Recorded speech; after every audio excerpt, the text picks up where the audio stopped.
guys! Tonight, I'll be showing you some night snaps here at MacArthur Park, Palo, Leyte.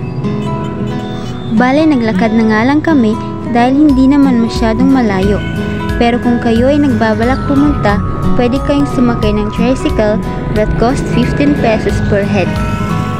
Pagkarating namin ay tumambad sa amin ng iba't ibang uri ng snacks na swak sa inyong mga bulsa. At syempre, kung may Paris overload sa Pasay, hindi papatalo ang Palo, Leyte. Sa halagang 100 pesos, may Paris overload ka na, only rice at free soft drinks pa. May iba't ibang variety ng takoyaki na pwede nyong pagpilian.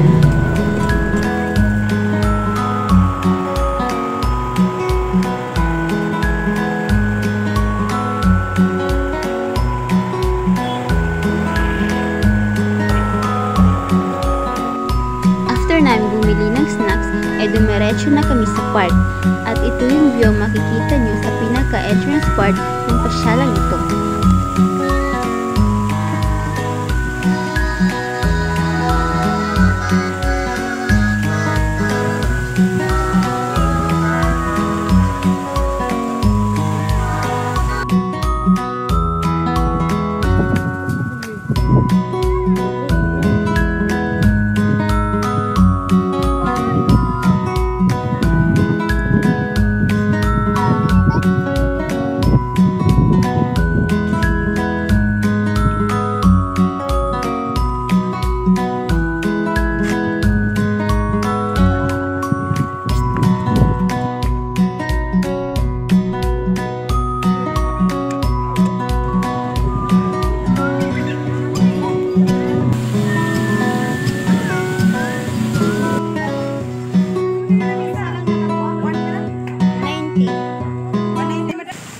감사합니다. 안녕.